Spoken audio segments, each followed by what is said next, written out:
Hello friends, आप सभी का फिर से स्वागत है हमारे चैनल रीडिंग माइंड्स पर। और आज हम डिस्कस करेंगे पर्यावरण के क्षेत्र में भारत और विश्व द्वारा दिए जाने वाले महत्वपूर्ण पुरस्कारों के बारे में। तो चलिए शुरू करते हैं आज का वीडियो। सबसे पहले चर्चा करते हैं अंतर्राष्ट्रीय पुरस्कारों पर। तो हमारा सबसे पहला इम्पॉर्टेंट प्राइज़ है गोल्डमैन पर्यावरण पुरस्कार। इसका सबसे इम्पॉर्टेंट फैक्ट जो आपको मेमोराइज़ करना याद रखना है कि इसे ग्रीन नोबेल के नाम से भी जाना जाता है। जनरली एग्जाम्स में क्वेश्चन पूछा जाता है कि किस अवार्ड को ग्रीन नोबेल के नाम से जाना जाता है, तो ये गोल्डमैन पर्यावरण पुरस्कार है। इसे वर्ष 1989 में इस्टेब्लिश किया गया था सैन फ्रांसिस्को के एक फाउंडेशन गोल्डमैन पर्यावरण फाउंडेशन द्वारा। तो सैन फ्रांसिस्को कहाँ है? ये है कैलिफोर्निया में, जो कि अमेरिका में है। यह एक वार्षिक पुरस्कार है, यानी ये एनुअली दिया जाता है। इसकी जो सबसे महत्वपूर्ण विशेषता है वो ये है कि ये 6 महाद्वीपों में से एक एक व्यक्ति को सम्मानित करता है। हमारी पृथ्वी पर ये है हमारी पृथ्वी पर 7 महाद्वीप हैं: Asia, Europe, Africa, north America यानी उत्तरी अमेरिका, साउथ अमेरिका, ऑस्ट्रेलिया और अंटार्कटिका। परंतु अंटार्कटिका पर कोई व्यक्ति नहीं रहता है, तो इसलिए 6 महाद्वीप पर जहाँ पर जनसंख्या निवास करती है वहाँ से एक एक व्यक्ति को ये सम्मान दिया जाता है। ग्रीन नोबेल से सम्मानित होने वाले भारतीयों में सबसे पहले मेधा पाटेकर हैं, जिन्हें वर्ष 1992 में यह पुरस्कार दिया गया था। मेधा पाटेकर नर्मदा बचाओ आंदोलन से जुड़ी हुई हैं। MC मेहता, जिन्हें वर्ष 1996 में ये प्राइज़ दिया गया था, उन्हें हम भारत का हरित वकील भी कहते हैं, क्योंकि उन्होंने सुप्रीम कोर्ट में पर्यावरण संरक्षण से रिलेटेड कई केस लड़े और जीते भी, जिनमें सबसे महत्वपूर्ण है आगरा के ताजमहल से संरक्षण से रिलेटेड। राशिदा बी और चंपा देवी शुक्ल को वर्ष 2004 में यह पुरस्कार भोपाल गैस पीड़ितों के न्याय के लिए दिया गया था। भोपाल गैस कांड जो कि 1983 में हुआ था। रमेश अग्रवाल को वर्ष 2014 में यह प्राइज़ दिया गया था, जो कि छत्तीसगढ़ से हैं। प्रफुल्ल समंतारा को वर्ष 2017 में ग्रीन नोबेल से सम्मानित किया गया था और यह उड़ीसा से संबंधित हैं। आप मैप में देख रहे हैं, यह है उड़ीसा स्टेट और यहाँ पे ये न्यमागिरी हिल से रिलेटेड हैं। प्रफुल्ल समंतारा, न्यमागिरी हिल्स में उड़ीसा की सबसे इम्पॉर्टेंट जनजाति यानी ट्राइब्स पाई जाती है, जिसे कौंड जनजाति कहते हैं। न्यमागिरी हिल्स में माइनिंग यानी खनन की वजह से इस जनजाति का अस्तित्व संकट में आ गया है, तो उन्हीं के लिए संघर्ष करते हैं प्रफुल्ल समंतारा और उनके इसी संघर्ष को सम्मानित किया गया है ग्रीन नोबेल से। हमारा नेक्स्ट इम्पॉर्टेंट प्राइज़ है टाइलर प्राइज़। ये सबसे इम्पॉर्टेंट इसीलिए है क्योंकि यह दुनिया का सबसे पुराना पर्यावरण पुरस्कार है। इसे 1973 में इस्टेब्लिश किया गया था और यह पर्यावरण के क्षेत्र का नोबेल प्राइज़ है। जैसा कि हम सभी जानते हैं कि नोबेल प्राइज़ दुनिया के सबसे महत्वपूर्ण प्राइजेस होते हैं, तो इसलिए डिफरेंट क्षेत्रों में, जैसे पर्यावरण के क्षेत्र में, मैथमेटिक्स के क्षेत्र में जो सबसे महत्वपूर्ण प्राइज़ होते हैं उन्हें नोबेल की संज्ञा दी जाती है। जैसे मैथमेटिक्स में जो एबेल प्राइज़ दिया जाता है उसे मैथमेटिक्स का नोबेल कहा जाता है, तो इसी तरह से जो टाइलर प्राइज़ है इसे पर्यावरण के क्षेत्र का नोबेल कहते हैं। इससे पहले जो हमने गोल्डमैन पर्यावरण पुरस्कार पूछा था वो ग्रीन नोबेल है। तो ये दोनों में आपको फ़र्क ध्यान रखना है कि यदि आपसे ग्रीन नोबेल पूछा जाए तो आपको गोल्डमैन पर्यावरण पुरस्कार लगाना है, और यदि आपसे पर्यावरण के क्षेत्र का नोबेल प्राइज़ पूछा जाए तो आपको टाइलर प्राइज़ पे टिक करना है। इसे कैलिफोर्निया यूनिवर्सिटी द्वारा हर साल प्रदान किया जाता है और टाइलर प्राइज़ से सम्मानित होने वाले जो भारतीय हैं वो पवन सुखदेव हैं, जिन्हें 2020 में हरित व्यवस्था यानी ग्रीन इकोनॉमी पे काम करने के लिए ये प्राइज़ दिया गया है और वे वर्तमान में WWF के चेयरमैन हैं। हमारा नेक्स्ट इम्पॉर्टेंट प्राइज़ है Champions of the Earth prize. ये सबसे इम्पॉर्टेंट इसीलिए है क्योंकि यह संयुक्त राष्ट्र संघ का सर्वोच्च पर्यावरणीय सम्मान है। इसे यूनेप के द्वारा प्रदान किया जाता है। यूनेप अर्थात यूनाइटेड नेशन एनवायरनमेंट प्रोग्राम द्वारा इसे हर साल सम्मानित किया जाता है, हर साल दिया जाता है। इसकी स्थापना वर्ष 2005 में हुई थी और यह विश्व के उत्कृष्ट पर्यावरणीय नेताओं को, चाहे वो आपके प्राइवेट फील्ड से हों या गवर्नमेंट फील्ड से हों, तो उन नेताओं को दिया जाता है। और वर्ष 2018 में इसे भारत के प्रधानमंत्री श्री नरेंद्र मोदी जी को दिया गया था। यूनेप इससे पहले global 500 roll of honour award भी देता था, जिसे वर्ष 1987 में यूनेप द्वारा ही इस्टेब्लिश किया गया था, परंतु 2003 में global 500 roll of honour award समाप्त कर दिया गया है और इसकी जगह अब Champions of the Earth prize दिया जाता है।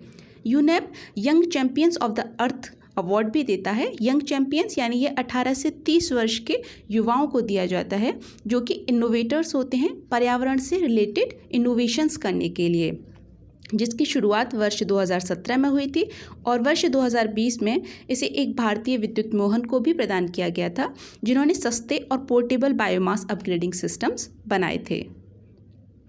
हमारा नेक्स्ट इम्पॉर्टेंट प्राइज़ है सुल्तान कबूस प्राइज़। यह यूनेस्को और ओमान के सुल्तान कबूस बिन सईद द्वारा संयुक्त रूप से दिया जाता है। इसकी स्थापना 1991 में की गई थी। इसका सबसे इम्पॉर्टेंट फैक्ट ये है कि यह हर 2 साल बाद दिया जाता है। यह एक द्विवार्षिक पुरस्कार है। कुछ फैक्ट्स जान लेते हैं सुल्तान कबूस बिन सईद के बारे में। यह ओमान के शासक थे जिनकी अभी हाल ही में डेथ हो गई है। तो ये ओमान आप देख रहे हैं, ये वेस्ट एशिया और इसमें है ये ओमान देश और जिसकी राजधानी है मस्कट। सुल्तान कबूस बिन सईद सबसे लंबे समय तक शासन करने वाले अरब नेता थे और इन्हें वर्ष 2019 में भारत द्वारा इंदिरा गांधी शांति पुरस्कार से भी सम्मानित किया गया है।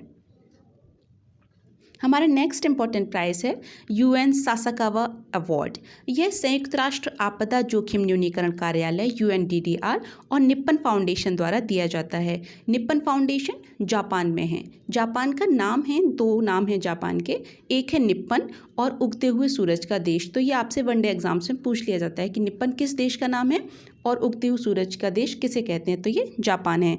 तो जापान और संयुक्त राष्ट्र आपदा जोखिम न्यूनीकरण कार्यालय UN सासाकावा पुरस्कार आपदा प्रबंधन में देता है और यह संयुक्त राष्ट्र का सबसे प्रतिष्ठित पुरस्कार है डिजास्टर मैनेजमेंट के लिए। इसकी स्थापना वर्ष 1986 में की गई थी और सासाकावा पुरस्कार से सम्मानित होने वाले भारतीय हैं प्रमोद कुमार मिश्रा, जिन्हें वर्ष 2019 में यह अवार्ड दिया गया था और वे भारत के मुख्य सचिव थे। आपदा जोखिम न्यूनीकरण पुरस्कार से हमें 2 फैक्ट्स और जान लेने चाहिए, क्योंकि डिज़ास्टर मैनेजमेंट IAS के GS मेंस में 3 में पार्ट में एक इम्पॉर्टेंट टॉपिक है। तो इसलिए हमें कुछ फैक्ट्स और जान लेने चाहिए इसके बारे में कि डिज़ास्टर मैनेजमेंट पर अब तक दुनिया में 3 कॉन्फ्रेंसेस हुई हैं और तीनों की तीनों कॉन्फ्रेंसेस जापान में हुई हैं। पहली कॉन्फ्रेंसेस योकोहामा 1994 में, कोबे में दूसरी सबमिट हुई थी 2005 में और सिंडाई में 2015 में तीसरी सबमिट हुई थी। हमसे एग्जाम्स में जनरली एक क्वेश्चंस पूछे जाते हैं कि होएगो फ्रेमवर्क किससे संबंधित है और सिंडाई फ्रेमवर्क किससे संबंधित है, तो ये दोनों आपदा प्रबंधन से संबंधित हैं। तो ये इंपॉर्टेंट फैक्ट्स हैं इसमें। होएगो फ्रेमवर्क फॉर एक्शन की टाइम पीरियड थी 2000 से 2015, जिसको रिप्लेस करते हुए Sendai framework for disaster risk reduction आया और जिसकी टाइम पीरियड है 2015 से 2030। तो ये दोनों जो फ्रेमवर्क हैं ये डिजास्टर मैनेजमेंट से रिलेटेड हैं। अब बात करते हैं प्रमुख राष्ट्रीय पर्यावरण पुरस्कारों के बारे में। इसमें सबसे पहला इम्पॉर्टेंट प्राइज़ है अमृता देवी विश्नोई पुरस्कार। इसके बारे में यह वन्यजीव के क्षेत्र के में भारत सरकार के द्वारा दिया जाने वाला सर्वोच्च पुरस्कार है। पहले इसे राजस्थान और मध्य प्रदेश की राज्य सरकारों द्वारा 2001 से स्टेट लेवल पे यानी राज्य स्तर पर यह दिया जाता था, परंतु वर्ष 2013 में इसे भारत सरकार के पर्यावरण मंत्रालय ने राष्ट्रीय पुरस्कार के तौर पे घोषित किया है। इसमें 1 लाख रुपए की पुरस्कार राशि दी जाती है। अब कुछ फैक्ट विश्नोई कम्युनिटी के बारे में। विश्नोई कम्युनिटी राजस्थान और मध्य प्रदेश के इलाकों में पाई जाती है और ये सबसे इम्पोर्टेंट इसीलिए है क्योंकि ये अपने पर्यावरण संरक्षण के कार्यों के लिए जाने जाने वाली सबसे इम्पोर्टेंट कम्युनिटी है।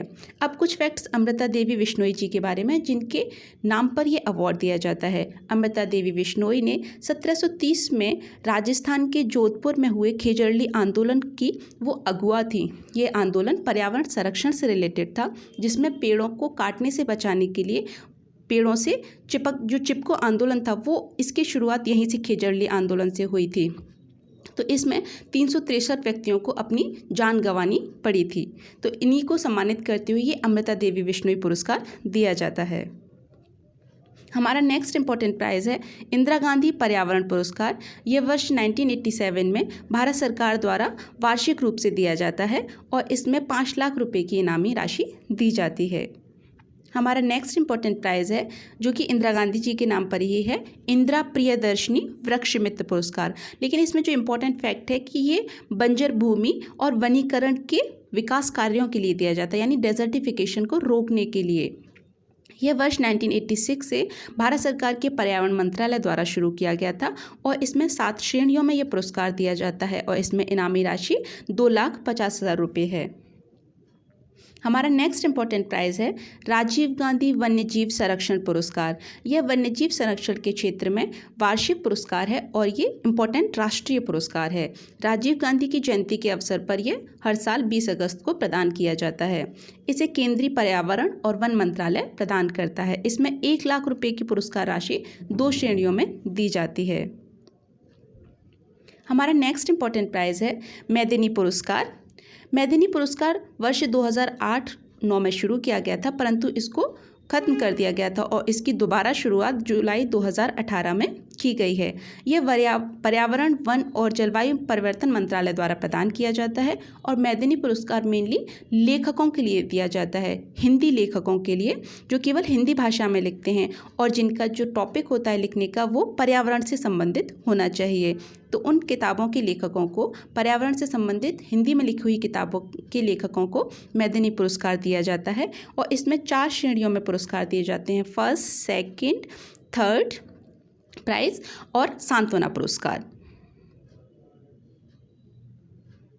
Thanks for watching my video. और यदि आपको मेरा वीडियो अच्छा लगे तो इसे लाइक, शेयर और सब्सक्राइब ज़रूर करिएगा। मिलते हैं नेक्स्ट वीडियो में।